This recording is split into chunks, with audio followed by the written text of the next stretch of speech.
ano, sabi ng mom mo sa nangyayari sa'yo? Siya bang number one fan mo? Yes, actually natuwa po siya. Agad po yan, kakapost pa lang ng ABS-CBN, nakashare na po yan sa mga senior high clips ko. Siyempre po, happy po siya kasi tuloy-tuloy po yung projects. Ang ganda ng ano mo, kumbaga, yung resume mo Yes, sa po. showbiz, ang ganda. Nagkontrabida ka sa isang teleseryeng sumikat. Talagang Yes, po. inano. So, ang pressure nun, matindi, di ba? Opo, and it's my first time po kasi to do Kaya nga kontrabida eh. Saan mo kinuha kaya yun? po? Saan mo kinuha yung mga angs, yung ganyan? Ano po kasi ako eh. May RBF po, yung resting bitch face. So parang natural na yung mataray na mukha. Oh, pero so, ugali. Ugali. Siguro nilalabas ko na lang yung maldita kong ugali. Maldita doon. side. Yes po. So, there's a maldita side to Yes, I also have Daniela. that naman po. Ayun. Daniela, ang galing lang kasi as a newcomer, hindi mo kailangan ng anyone, I mean a love team, para mag-shine doon sa, ano tingin mo yung naging pambato mo sa ibang artist? Honestly, that's what I wanted then po, if I'm being honest. I don't want to be stuck in a love team. I wanna make a name for myself, knowing na parang I did it on my own. I mean, it's not like there's something wrong with being together with a love team tapos pareho kayo aangat. But siguro, namomotivate ako na mag-isa ako because I know naman po na I can show what I can do to people. I know naman po na kaya ko naman po umarte and I wanna show people na this is what I can do and I wanna be known for that po. I don't wanna be known for just love team. Balikan lang natin kasi nung nag-discover ka ng Star Magic that time, ano yung ginawa or process?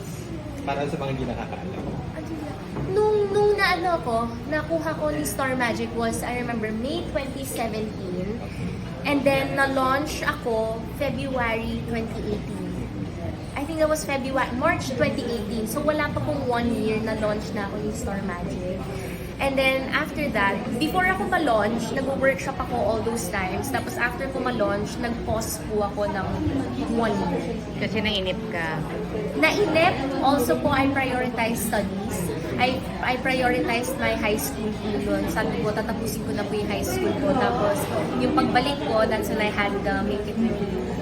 Daniela, parang clueless ka sa showbiz eh. Parang hindi kami nag-exist sa'yo before. Di ba? Parang gano'n. So, pero at what point mo naramdaman na, ay, seseryosohin ko to?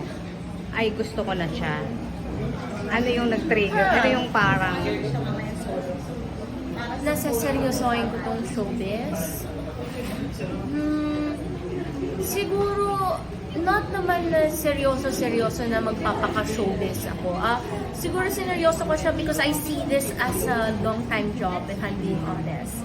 I see this as something I can do for a long time. Siyempre, unless I have a family na and stuff. But, yun po. Parang, I wanna make a name po kasi. And, people have been telling me na I'm doing good here in sa acting industry and I really enjoy it. So yun po, nagseryoso ako because I wanna keep this job and I wanna stay long.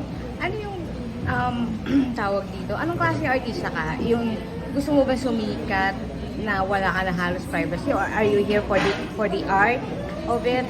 Or are you here for the money? Well, Where do you fall? I'm here mostly for the art. I'm here for the art. Mostly po kasi I don't, as much as possible, I wanna keep my life private. I wanna keep my life private. Try natin Try natin. Joke lang. I wanna keep some of it private. Siguro some of it. I don't mind sharing some experiences, some things that I'm going through right now. I don't mind sharing it. But yeah, mostly for the art. Sige, for the money na din.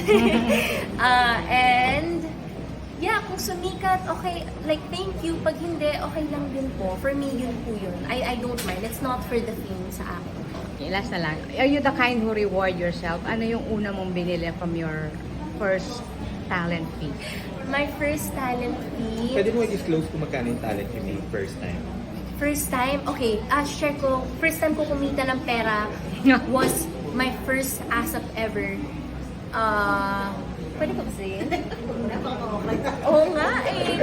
Pero, yung ginawa ko dito was, I I didn't gastos it. I opened a bank account using that money. Tapos, wala pa akong ambassador ng facial noon. Nagpapa-facial ako noon. Yun na lang yung pinanggastos ko sa first, inasikas ko yung sarili ko. Taray. Magkano na kaya yung bank account na yun? Di ba? Daniela, last na lang sa atin. Siyempre, newcomer ka. Paano yung naging yung relationship ngayon dun sa mga... Paano ka nagkaroon ng friends sa showbiz? Nagpakatotoo lang po ako, if I'm being honest. As in, parang, if hindi ko feel yung tao, or hindi namin feel yung isa't isa, I don't feel it. I don't make plastic, I don't do anything. I just work lang. But happily, nagkaroon po ako ng kaibigan, si Jala Atayde, yung mga nakasama ko sa senior high. Super naging close po kami, and then now nagkikita-kita po kami even after senior high, ganun. So parang doon ko na-realize na okay pala itong ginagawa ko. Okay pala itong nagpapakatotoo kasi someone accepted me naman. Kasi it took time eh. I've been in showbiz I've been working since 2020, 2021. 2023 lang po ako nagkaroon ng kaibigan.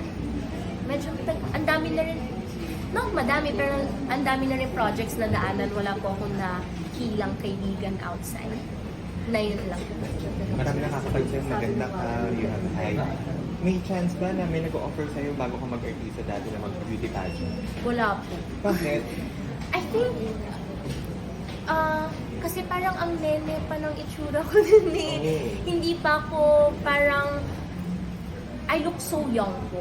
Na parang feeling ko kaya that's why. Or mili pangit lang po ako dati. I don't know. Wala po. Pero if ever ngayon, mainit. Now, marami po nagtatanong if gusto ko. Oh. I don't want, honestly. Bakit? Wala eh. I'm enjoying my job right now. I don't really want to stress about anything else. I want to focus on this one po. Last na lang. Are you single or maybe the date? I'm happy. Oh, okay.